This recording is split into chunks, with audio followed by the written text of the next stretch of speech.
नमस्कार, मैं doctor J S. Arora, general secretary national thalassaemia welfare society एवं फेडरेशन ऑफ इंडियन थैलेसेमिक्स और अध्यक्ष Pahuja trust for blood disorders and thalassaemia. आज हम आपसे बात करेंगे लुस्पेट्रासेप्ट के बारे में। जैसा कि आपको मालूम है, थैलेसीमिया पेशेंट्स के अंदर रेगुलर हर 2 से 4 सप्ताह में खून चढ़ाना पड़ता है और हर पेशेंट की और उसके माता पिता की हमेशा यही इच्छा होती है कि कैसे इसका खून चढ़ाना बंद किया जाए। आज के डेट में जो हमारे पास विकल्प उपलब्ध है उसमें सबसे कॉमन है बोन मैरो ट्रांसप्लांटेशन, जो कि बोन मैरो डोनर की नॉन अवेलेबिलिटी, कॉस्ट और रिस्क फैक्टर को देखते हुए बहुत ज्यादा लोगों में संभव नहीं है। दूसरा है जीन थेरेपी, जिसमें डोनर की आवश्यकता नहीं होती। इसके सफल प्रयास विदेशों में हुए हैं, कुछ जगह मान्यता भी मिली है, लेकिन अभी भी भारतीय थैलेसेमिक पेशेंट के लिए वो एक सपना मात्र है। इसके अलावा जो 2 दवाइयां जैसे थैलिडोमाइड और हाइड्रोक्सीयूरिया पिछले कुछ सालों से इस्तेमाल हो रही है, लेकिन अभी वो ट्रायल मोड में है, अभी भी उन पे ट्रायल चल रहे हैं।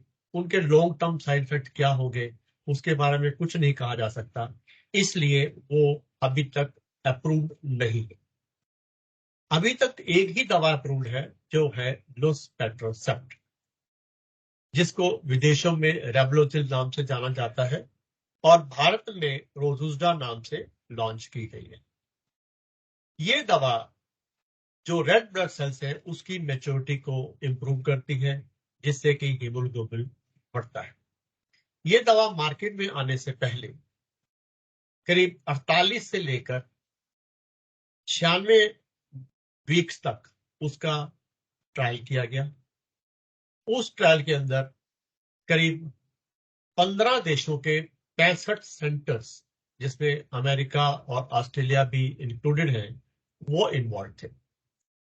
इसमें जो पेशेंट्स लिए गए वो बीटा थैलेसीमिया के थे, बीटा जीरो म्यूटेशन वाले या दूसरी बीटा म्यूटेशन वाले।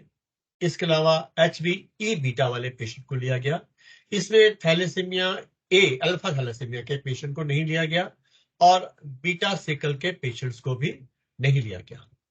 इसके अतिरिक्त जिन पेशेंट्स के अंदर लिवर, हार्ट, किडनी या कोई और सीरियस साइड प्रॉब्लम्स थी, उनको भी नहीं लिया गया। ये दवा देते समय जो बाकी ट्रीटमेंट था उसको नहीं रोका गया, यानी कि बीच में किसी को अगर ब्लड की आवश्यकता पड़ी तो ब्लड दिया गया। आयरन चिलेटिंग की एजेंट की जहां जहां जरूरत थी आयरन चिलेटिंग एजेंट दिए गए। अगर किसी को बीच में बुखार, गला खराब, खांसी, कोई भी इंफेक्शन होता है तो उसको जो दवाई चाहिए थी वो दवाई दी गई, यानी कि स्टैंडर्ड ऑफ केयर जो था वो कंटिन्यू रखा गया और ये दवाई एक एडिशनल जो है उसको दिया गया। इसमें यह देखा गया कि करीब 70 से 80% लोगों में 33% से ज्यादा फायदा हुआ और 41% पेशेंट्स के अंदर 50% से ज्यादा फायदा हुआ। यह फायदा नोट किया गया 12 हफ्ते के कॉन्टिन्यूस ट्रीटमेंट के अंदर। लेकिन अगर हम इसको 24 हफ्ते के कॉन्टिन्यूस ट्रीटमेंट में देखते हैं तो उसमें यह देखा गया कि थोड़ा सा असर कम था। उसमें 33% से ज्यादा 41% लोगों में और 16.5% पेशेंट्स के अंदर 50% से ज्यादा उसका फायदा देखा गया। इस दवा के प्रयोग से यह भी देखा गया कि फेरिटिन लेवल भी कम आता है, क्योंकि ब्लड कम चढ़ेगा, दवाई चलती रहेगी तो फेरिटिन कम होगा। प्लस कुछ थैलेसीमिया पेशेंट के अंदर लेग अल्सर हो सकते हैं, तो लेग अल्सर भी खास तौर से एंटी-डीटी के अंदर, तो उसमें लेग अल्सर में भी फायदा देखा गया। ये इंजेक्शन एक पाउडर फॉर्म में आता है। इसकी वाइल 25 मिलीग्राम और 75 मिलीग्राम दो तरह की अवेलेबल है। इसको वाटर फॉर इंजेक्शन के साथ घोला जाता है। नॉर्मल सलाइन या दूसरा सोल्यूशन इस्तेमाल नहीं कर सकते। 25 मिलीग्राम वाली वाइल में 0.68 ml वाटर फॉल इंजेक्शन डाला जाता है और 75 मिलीग्राम के वायल में 1.6 ml वाटर फॉल इंजेक्शन डाला जाता है। सोल्यूशन बनने के बाद उसकी जो स्ट्रेंथ आती है वो 50 मिलीग्राम पर ml के हिसाब से आती है। इसको सबक्यूटेनियस होते हुए त्वचा के नीचे, जैसे हम इंसुलिन इंजेक्शन देते हैं या जो पेशेंट डेस्फरॉल का यूज करते हैं उनको मालूम है कि त्वचा के नीचे दे सकते हैं। और यूजुअली जो है हम, जैसे ये डेल्टॉइड मसल होती है, ट्राइसेप्स है बाजू के अंदर, या नाभि में 1-2 इंच जगह छोड़ के पेट के ऊपर लगा सकते हैं नाभि के साथ, और थाइस में लेटरल साइड में लगा सकते हैं। एक साइड के ऊपर यानी कि एक जगह पे इंजेक्शन 1.2 ml से ज्यादा नहीं लगाना चाहिए। अगर मान लो वॉल्यूम ज्यादा है, वेट ज्यादा है, तो वॉल्यूम ज्यादा होगा। तो वॉल्यूम ज्यादा है तो एक साइड में 1.2 ml से ज्यादा नहीं दे सकते। तो उस परिस्थिति में इंजेक्शन को 2 भागों में बांटा जाएगा और दोनों अलग अलग जगह पे अलग अलग सिरिंज से देनी चाहिए। एक बार इंजेक्शन घोलने के बाद उसको तुरंत इस्तेमाल करना चाहिए और उसको अगर रखना हो तो रूम टेम्परेचर पे 25 डिग्री से कम में उसको 8 घंटे तक रख सकते हैं, या 2 से 8 डिग्री के टेम्परेचर में फ्रिज के अंदर 24 घंटे तक रखा जाता है। पहला इंजेक्शन देने से पहले हीमोग्लोबिन की जांच बहुत जरूरी है, क्योंकि अगर 11.5 ग्राम से अधिक हीमोग्लोबिन है तो इंजेक्शन को डिले करते हैं। जब तक वो 11 ग्राम नहीं आता तब तक जो है इंजेक्शन नहीं दिया जाता। इसके अलावा उसको ब्लड प्रेशर नापा जाता है, क्योंकि ये दवा देने से 5 mm तक ब्लड प्रेशर बढ़ सकता है। इसलिए अगर ब्लड प्रेशर हो पहले तो उसका इलाज करना चाहिए, फिर दवाई देनी चाहिए। इसके अलावा मान लो प्रेगनेंसी है, जैसे कि किसी ने गर्भ धारण किया है, तो उसको इंजेक्शन नहीं देते। और अगर मान लो कोई फैमिली प्लानिंग कर रहा है तो ये 3 महीने पहले इंजेक्शन बंद कर देना चाहिए। और इंजेक्शन लगाते हुए अगर बीच में गर्भधारण हो सकता है तो ये इंजेक्शन बंद कर देना चाहिए। इसके अलावा जो माताएं बच्चे को दूध पिलाती हैं वो भी ये इंजेक्शन नहीं ले सकते। जहां तक डोज का सवाल है, ये अभी तक 18 साल से बड़े लोगों में ही अप्रूव्ड है। 18 से कम के लिए अभी कोई डाटा रिलीज नहीं है। 18 से 70, 75, 80 कितनी भी उम्र हो, वजन का हिसाब से आपको डोज देनी है। एज से कोई रिलेशन नहीं, एज के हिसाब से उसको डोज को चेंज नहीं किया जाता। इसके अलावा आपने देखा कि हमारे बच्चों में अक्सर एसजीओटी, एसजीपीटी, डी रेंज होता है, कई बार बढ़ जाता है। तो वो अगर सामान्य से 3 गुना तक है तो कोई भी डोज में चेंज करने की आवश्यकता नहीं होती। जैसे सामान्यतः एसजीओटी, एसजीपीटी 40 से नीचे होना चाहिए, तो इसमें 3 गुना 120 से नीचे है तो दवा में कोई चेंज करने की आवश्यकता नहीं है। लेकिन अगर 3 गुना से ज्यादा है तो फिलहाल कंपनी की तरफ से कोई रिकमेंडेशन नहीं। अगर हम किडनी की बात करें तो किडनी में हम नापते हैं ग्लोमेरुलर फिल्ट्रेशन रेट के हिसाब से कि किडनी कैसे काम कर रही है। अगर वो रेट 90 से ऊपर है तो उसको नॉर्मल मानते हैं। अगर 30 से कम है तो बहुत खराब है। 30 और 90 के बीच में भी अगर हो तो उस कंडीशन में दवा में कोई चेंजिंग की आवश्यकता नहीं रहती। लेकिन 30 से कम है तो उस समय किडनी के ऊपर मॉनिटरिंग करनी बहुत आवश्यक है, रेगुलर चेकअप करना जरूरी है, ताकि उससे किडनी में कोई असर तो नहीं आ रहा। जब इंजेक्शन लगाते हैं, अगर मान लो फ्रिज में रखा गया है तो उसको फ्रिज से 15 से 20 मिनट पहले या आधा घंटा पहले निकाल लेना चाहिए।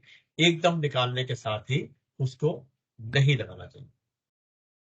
पहला इंजेक्शन लगाने के बाद 7 दिन के अंदर ही उसका इफेक्ट दिखना शुरू हो जाता है, क्योंकि ये दवाई का जो मैक्सिमम पीक है, दवाई लगाने के बाद जो ब्लड में उसका लेवल है 7वें दिन उसको पीक पे पहुंचता है, तो तभी तक हमें मैक्सिमम इफेक्ट दिखाई दे जाता है। और ये दवाई जो है, जो इसकी हाफ लाइफ 11 दिन मानी गई है, इसीलिए 3 हफ्ते में ये दिया जाता है। एक बार इंजेक्शन लगाने के बाद अगर मान लो ब्लड 2 ग्राम से ज्यादा हो, 2 ग्राम से ज्यादा हीमोग्लोबिन बढ़ जाए, तो इसकी डोज को बढ़ाना पड़ता है, सॉरी कम करना पड़ता है। सामान्यतः इसकी डोज 1 मिलीग्राम पर केजी बॉडी वेट है। अगर मान लो इंजेक्शन लगाने के बाद 2 ग्राम हीमोग्लोबिन से बढ़ जाता है, तो या तो डोज को डिले करते हैं या उसको कम किया जाता है। तो कम करके इसको 0.8 मिलीग्राम पर केजी बॉडी वेट के हिसाब से देते हैं। और अगर इसका 2 इंजेक्शन लगाने के बाद, यानी कि एक इंजेक्शन आज लगाया, फिर 3 हफ्ते बाद दूसरा लगाया, फिर 6 हफ्ते में अगर देखा जाता है कि अगर उसको फायदा नहीं हो रहा या फायदा कम हो रहा है, तो उस कंडीशन में डोज को बढ़ा सकते हैं। तब 1.25 मिलीग्राम पर केजी बॉडी वेट के हिसाब से उसको डोज को बढ़ाया जाता है। लेकिन किसी भी हालत में 1.25 मिलीग्राम पर केजी के हिसाब से ज्यादा डोज नहीं दी जाती, और ना ही अगर कम करनी हो तो 0.8 मिलीग्राम पर केजी से कम नहीं दी जाती। अगर कहीं गलती से ओवरडोज हो जाए तो इससे हीमोग्लोबिन ज्यादा बढ़ सकता है। तो उस कंडीशन में हम थोड़े दिन के लिए डिले कर लेते हैं, जब तक कि वो 11 ग्राम तक नहीं आता। और एक बार उसको फिर जब 11 ग्राम के इंजेक्शन लगाएंगे तो फिर 3 हफ्ते बाद ही उसका शेड्यूल बनाया जाता है। किसी भी दवाई को आरंभ करने से पहले उसके बेनिफिट और साइड इफेक्ट दोनों के बारे में जानना जरूरी है। अब हम साइड इफेक्ट की बात करते हैं। इंजेक्शन लगाने के बाद ड्राइविंग नहीं करनी चाहिए, या कोई मशीन चलाते हैं तो मशीन जैसे लेथ मशीन है, खराब है, या और कई तरह की मशीनें फैक्ट्री में लोग चलाते हैं जो डेंजरस हो सकती है, जिससे चोट लग सकती है, वो नहीं चलानी चाहिए। और जो सबसे कॉमन साइड इफेक्ट है वो है बोन पेन। 15% लोगों में बोन पेन, आर्थ्रालजिया, हेडेक, सुस्ती, फटीग, या थकावट होना, डिजीनेस होना, ये सिम्टम ज्यादातर पाए गए। लेकिन अभी तक भी कोई ऐसा केस नहीं हुआ कि जैसे कि हम इसमें सीरियस साइड इफेक्ट हो। लेकिन हाँ, 1% लोगों में हमें ये डिसकंटिन्यू करना पड़ा ताकि वो लोग इतना पेन नहीं सह सके। और ये जो सिम्टम है पहले 3 महीने में ज्यादा आते हैं, उसके बाद ये कम हो जाते हैं। कुछ माइनर साइड इफेक्ट भी होते हैं, जैसे कि यूरिन इन्फेक्शन होना, अपर रिस्पिरेटरी ट्रैक्ट इन्फेक्शन, खांसी जुकाम, ब्रोंकाइटिस होना। ये सिम्टम जो है ये हल्के किस्म के होते हैं, इसका कोई खास कारण नहीं पड़ता। कुछ दवाइयों के रिएक्शन जैसे आप देखते हो, इंजेक्शन की साइट के ऊपर स्वेलिंग होना, पेन होना, रेडनेस होना, इस तरह के सिम्टम हो सकते हैं। फिर इसके अलावा हाइपर सेंसिटिव के दूसरे रिएक्शन होते हैं, जैसे आपने देखा कि आंख के चारों तरफ सूजन हो जाती, कई बार फेस पे स्वेलिंग हो गई, लिप्स पे स्वेलिंग हो गई। तो इस तरह के सिम्टम भी हो सकते हैं। लेकिन ये जो सिम्टम है, इनमें कभी भी दवाई बंद नहीं करनी पड़ी। जो स्किन रैश वगैरह है या साइट के रिएक्शंस हैं, करीब 2.2% लोगों में ऐसा देखा गया है। सबसे सीरियस साइड इफेक्ट जो है वो है थ्रोम्बोएम्बोलिज्म, यानी कि खून का गाढ़ा होना या खून में थक्का जमने की प्रवृत्ति का बढ़ना। ये करीब 3.6% लोगों में देखा गया है। इसमें डीप वेन थ्रोम्बोसिस, जिसको डीवीटी कहते हैं, वो हो सकता है। Pulmonary embolism, portal vein embolism, stroke जैसे कि हार्ट में थक्का जमने से हार्ट अटैक या ब्रेन स्ट्रोक, इस तरह के सिम्टम हो सकते हैं। लेकिन ट्रायल के अंदर यह देखा गया है कि ये सिम्टम सिर्फ उन पेशेंट्स में देखे गए जिनमें स्प्लीन का ऑपरेशन हो रखा था, यानी कि स्प्लीनेक्टोमाइज था, और उनमें कोई ना कोई एक्स्ट्रा रिस्क फैक्टर था। जैसे कि हम कई थैलेसीमिया पेशेंट के अंदर हार्मोन रिप्लेसमेंट थेरेपी देते हैं, उससे भी खून में थक्का जमने की प्रवृत्ति बढ़ जाती है। तो जिसमें 2 फैक्टर थे, एक स्प्लीन का निकलना, एक फैक्टर और हो, तो उस कंडीशन में ये रिस्क बढ़ जाता है। इसलिए अगर किसी का स्प्लीन निकला हो तो उस कंडीशन में अगर ये दवाई देनी हो तो या तो अवॉइड किया जाए। लेकिन अगर कुछ कंडीशन होती है, जैसे बहुत रेयर ब्लड ग्रुप है या ब्लड मिल नहीं पा रहा, या कई बार पेरेंट चाहते हैं कि हम यही दवाई लेना चाहते हैं, तो उस कंडीशन के अंदर खून को पतला करने की दवाई जैसे एस्पिरिन है या और कोई दवाइयां हैं वो दी जाती है, ताकि खून में गाढ़ा होने की प्रवृत्ति जो है कम हो जाए। इसके अलावा जो है एक और होता है, जैसे न्यूट्रलाइजिंग एंटीबॉडी बन जाते हैं, लेकिन वो एंटीबॉडी का कोई बहुत बड़ा नुकसान नहीं देखा गया।